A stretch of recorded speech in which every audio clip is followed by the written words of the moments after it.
Assalamu alaikum. Welcome back to Hilaal Live. Thanks for watching us on Channel 347. Also on our live stream and our app store on www.hilaal.tv.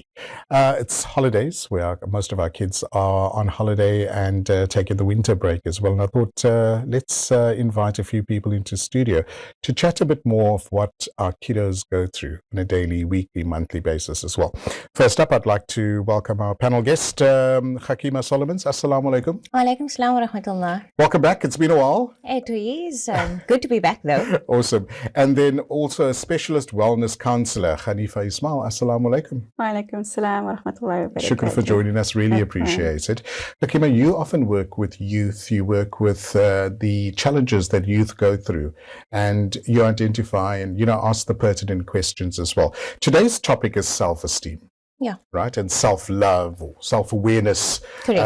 That is so very prevalent for those that haven't delved into the topic as much. But when we think about self-awareness, what are we talking about, and what are we going to look at in this segment? Well, I'm saying, do you want to be more happier and feeling so much healthier? Yeah, obviously, self-awareness is the muscle that we need to develop, and this is exactly why I have Ganeefa also joining us in studio today, just to unpack, because teenagers do need to speak and sit down and self-assess themselves. So that is what we're doing today: self-awareness, self-love. I like that, because often enough we don't take the time, even as adults, but all of those underlying issues start from the time that we were teens. True. And things that we haven't dealt with as well. So kiddos, I hope that you're watching, and if you'd like to ask any questions, we've got the WhatsApp line open, 079-085-2511. Send us a WhatsApp. We will read it out to our panel in studio, and inshallah they will give you great advice as well. But Ganeefa, you work with youth on a regular basis. Tell our audience very quickly about your involvement. I am based at 3 schools at the moment. So I'm a counselor, so I deal with youth every single day. Currently I'm on holidays, I'm taking a break. Right. But sorry to do that to you and bring you into studio. It's fine. But yeah, so I deal with youth every single day, and they do go through, a lot of issues, especially with peers, family issues, things like that. So yeah. Okay. And it must be so interesting, and a very interesting dynamic when it comes to, I suppose, one area of Cape Town to another area of Cape Town. Are the challenges, are the aspects that these kiddos deal with, are they the same or do they differ? They do differ, because the 3 schools that I'm based at is in different income areas per se. Gotcha. So the kids would be coming from different family income.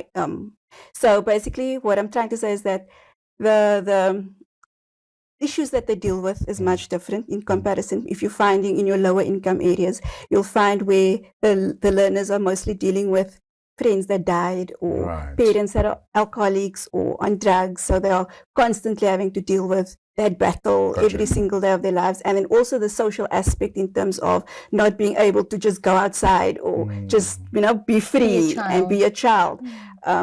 Because of the shooting, because of this. So they basically have to be grown-ups before their time. Wow. So I mean, a large amount of these kiddos as well are looking after younger siblings already in high school, because look, mom or dad can't afford, or can't afford aftercare or that type of thing.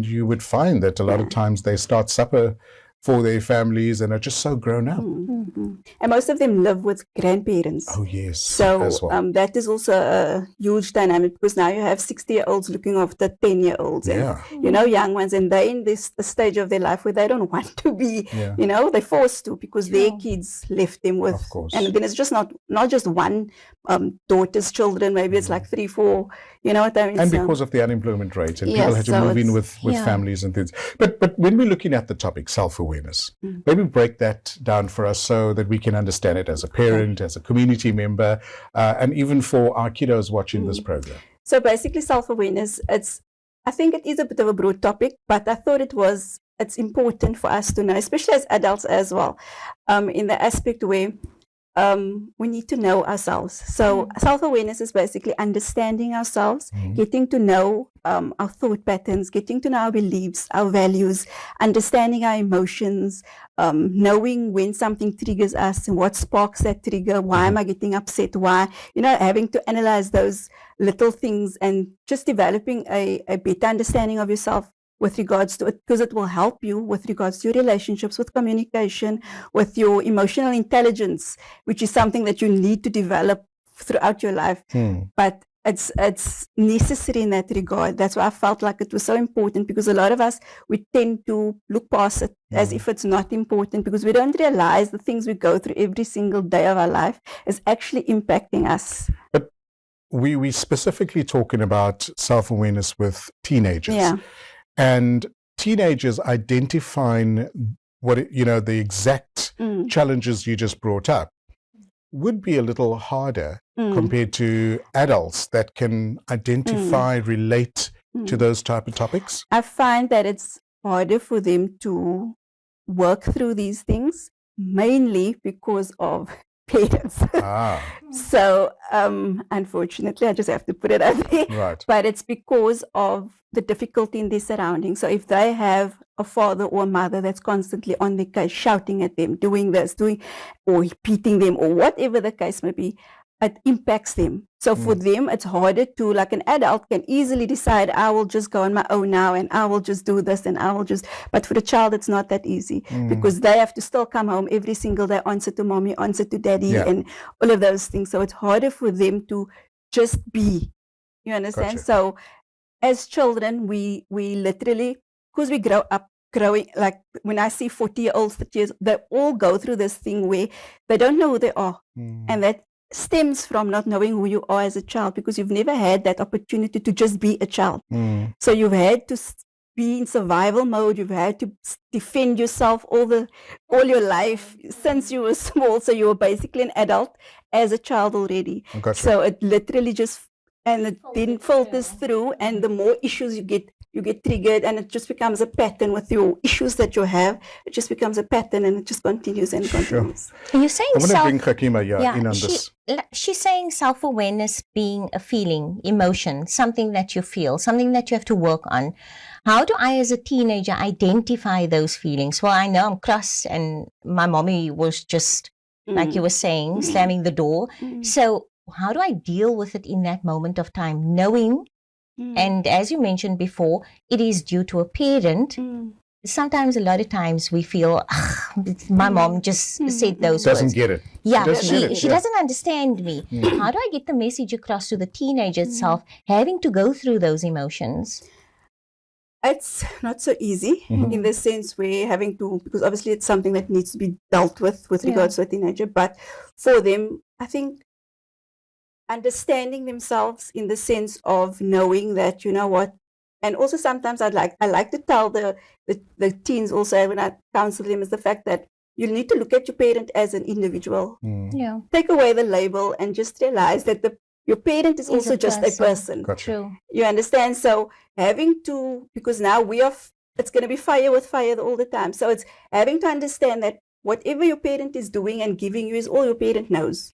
So it's basically having to understand yourself in the sense where, okay, you know what, I need to then focus on myself in the sense of, if I want to, that's why I'm saying it's difficult, because now they need to explore themselves a bit more. And how are they going to explore themselves is having to ask mommy and daddy, can I do this? Can I do that? You get what I'm saying? So coming back to the emotional thing in terms of understanding yourself, it would be speaking. Communication is obviously key, but it also becomes difficult when you're having to deal with a parent. But journaling, I would say, just getting yourself, expressing yourself, being creative.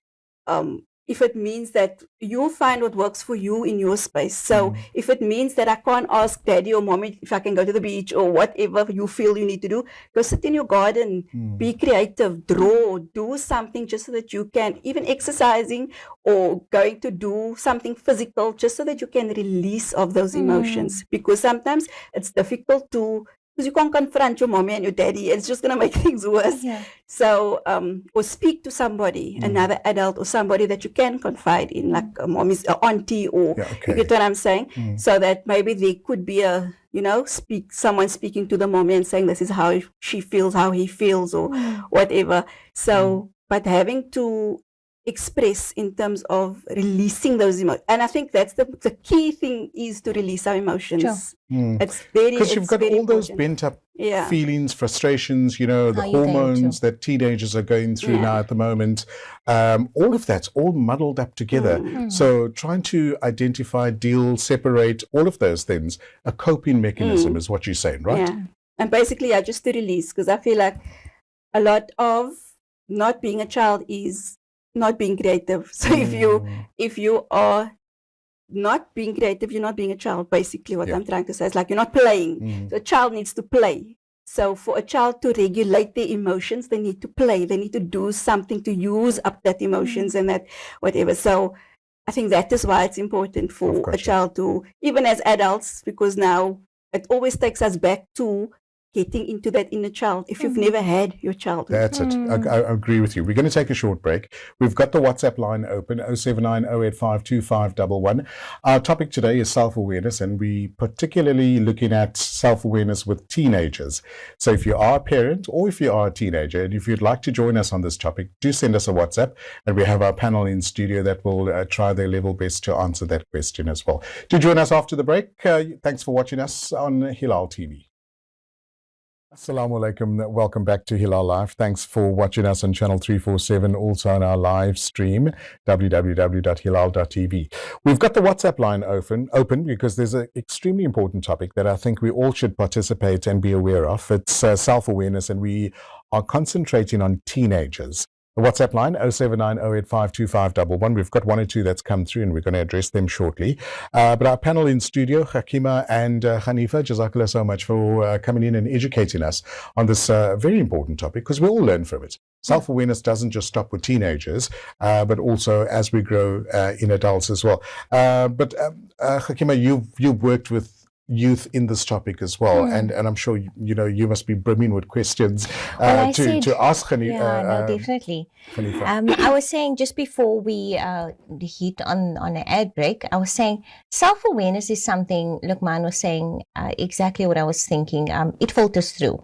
So being a parent myself, I have to now keep my mouth a little and kind of bite on my teeth, which is what exactly what you were saying just before the break, saying that most of the times our teens don't want to speak to us purely because we jump for everything. Self-love, how do I just explain that more in a broader picture for our viewers, obviously? Okay, so basically self-love, like it says, it's the way you love yourself. But at the same time, we tend to forget that loving ourselves meaning that when I love myself, it includes my creator as well. So a lot of the times we just focus on ourselves, but we don't realize that our alignment with our creator is what self-love is. Because once we actually develop that love for ourselves, we'll do everything impossible to please our creator. And that's bottom line. So no matter how we want to look at it, it aligns. So if and that's where self-awareness also comes in, because the more self-aware you are of yourself, the more conscious you become. And the more conscious you become, the more you align with your soul, because that's what we are ultimately. We're souls. So it's and most of the times we're just suffocating our souls. When we're going through this, going through that, it's basically our souls trying to tap out and telling us, look here, I need to be free, I need to expand, I need to be me. But because we are going through so much things, because of this issue, that issue, and whatever, it basically just the noise is so much, we don't hear ourselves. So that is when it comes, knowing ourselves and loving ourselves and especially with our teenagers, loving yourself is so hard. Though they don't even want to look in the mirror and say, I love you. You get what I'm saying? So, but that is only because they don't believe. And it boils down to nurturing as well. Because when we are not nurtured, when the time that we were supposed to be nurtured, then it doesn't filter through. So that is when we create these, I don't know if you've heard of attachment styles. So these avoidant attachment style or insecure attachment style. So it basically, that anxious anxiety attachment style. So it basically filters through. So as you grow older, you tend to even as a teenager, you tend to develop these attachment styles. It's either you just block off everybody, you don't talk, you just avoid people, in the sense where somebody wants to communicate with you, you block them off. An anxious person will just try to please you all the time. Yeah. Very important statement there. Yeah. So an anxious person will try to please you in the sense of because you want to be seen, you want to be heard. You understand? So yeah, so that is how it feels, and that is where that's not at school and as teenagers, and that's why I find it so important to deal with the teenagers at that time and at schools, because they're the ones that must go through life still. And I tend to remind them, you don't want to be 40 years old and still dealing with things like this and with yourself. Brilliant. I've got a WhatsApp that's come through. Maybe we can address it at this time. It says self-awareness is an interesting topic, but how do you deal with issues of being aware of yourself, but you get to be on the outside world when people oppress your feelings because of power they have over you? Example, work areas, school, and even our parents. And that's a very well thought out because that's something I touched on earlier in terms of our environment and why it's so difficult for us to actually expand ourselves but we must also learn boundaries. And that's what's also important, because if we don't learn to have the confidence and stand up for ourselves, and it's skills that you need to learn, because now you have to go, and it's about pushing yourself, because we tend to just say, this is what I want to do, this is what I want to be, but we never put in the effort, we never put in the action, because that's the only way to deal with your emotions. What is it that affects you? Because if somebody is in power and taking control of you, as you allowing them to take control of you, right. you're giving away your power. Gotcha. You understand? So it's just a matter of having boundaries. And yes, of course, it's difficult when you're in a workspace but at that point in time, like I said earlier, is having to realize this is who you are. I can't change you. I don't have control over you. True. So if somebody else is overpowering you, there's nothing you can do. It's literally having to understand, and this is you, and this is me, and I'll stay in my lane and allow you to be who you are. It is difficult. So are there coping teaching mechanisms to allow the teen to be equipped? I think counseling would be one of it, but also just and getting yourself into self-development programs and things like that, because sometimes it's hard to do it on your own. And if you also, it's easier if your parents are on board.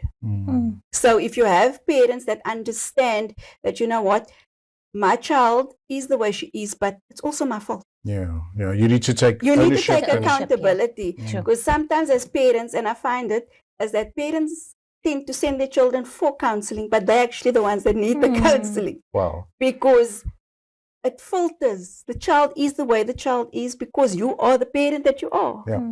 On the WhatsApp line, 07908525511, do join us in the conversation. I'm learning so much, and I'm sure you are as well. Gakeemah, there are so many facets that we can look at when it comes to self-awareness. Well, I'm loving the fact that, like you mentioned, go for counseling. But as a parent as well, we also need to step up our game and say, listen, I need the help more than what my teenager does, because at the end of the day, once I am healthy as a person, my daughter or my son would become looking up to me, obviously. So as you mentioned, the counseling aspect, what of the parents that don't? And I'm talking about those parents that have been on earth for many years. We find it very difficult to filter it through to them, as in, Mommy, can you please go with me? I mean, as a 60-year, my parents being 70-year-old, how do I get that message? Good luck is the quick answer. It's difficult. It's not easy for a parent of 67-year-old, 70-year-old to get and that is now going to change everything. They're not going to change. That's what I'm saying, is having to learn to accept. Yeah. Like, we have to accept that you are human. The fact that you can only give me as much as you have. We can't ask that. And that's also the other thing, is having that expectation. Like I said, take away the labels. As having that expectation of, this is what a mother should be. This is what a father. But my mother is not what a mother should be. So having to understand that, you know what, and it's not her fault. It's not his fault. True. It filtered through. It's generational. So he is what their parents taught them to be. Yeah. And whatever they taught you, is now what they know. They So don't it's know up to better. me to make the change. That's for you to make the change. And that's why I'm sure you've heard about generational cycles Yeah. and having to break that cycle, and you being the one to actually break the cycle. And that's what's important, so that you don't filter it through to your children. It's always that one person that will, in the generation, that will actually, you know, realize, okay, this needs to stop because it's not working. You know, besides going for counseling and seeking advice and assistance from someone like trained professional like yourself, what are some of the quick remedies or awareness that you can create around this topic in the household? Couple of minutes left before we round I think up. journaling would be perfect in terms of having to express your emotions, in terms of, you know, just so that you understand yourself in a better way. So having to journal is like asking yourself, you know, why am I feeling like this today? What emotion is coming up for me?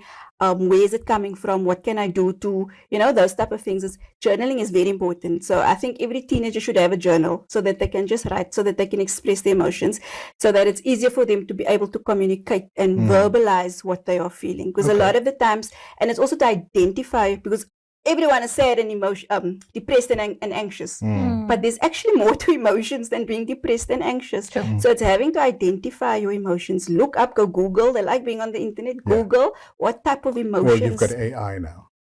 What type? AI will answer that. Yes, ask so Meta, what type of emotions there are, and what, you know, so that they can expand on the fact that, okay, I'm feeling actually a bit resentful. I'm actually feeling a bit frustrated. You understand? So just to identify your emotions and then work with that, journal it. Like I said, do things, creative things, so that you can just release it. And that's the easiest way to actually, and also communicate, speak to your parents, because sometimes we think, the teenagers think that our parents are not going to listen to us, but actually just go and speak to them. I've had a lot of cases where learners were like, no, my mommy just want to scold at me. And but at the end of the day, then I said, but does your mother know how you feel? She doesn't know. And sometimes it's important for her to hear it too, so that she understands and realizes, oh my God. Sometimes parents also realize afterwards, oh my God, I am actually, you know, being too much on her, or treating her like this or whatever, so that these Speak and out. it helps. And then the learners would come, I feel so much better because I spoke to my mom and we're in a bit better space. So it's just about communicating as well. Specialist wellness counselor Ganeefa Ismail, jazakallah so much for coming into studio. I mean, wealth of knowledge, just so much. We can do volumes of these episodes as well, but we really appreciate it, Shukr. So, and keep up the great work in our communities. Gakeemah, always great having you in studio. Thank you for joining me. We look forward to next week's edition, inshallah. That's all that we have for you from our team in Cape Town, Sohail Barnes, Mohammed Parker, and from myself, Luqman Shadrack. Have a great evening. Assalamu alaikum.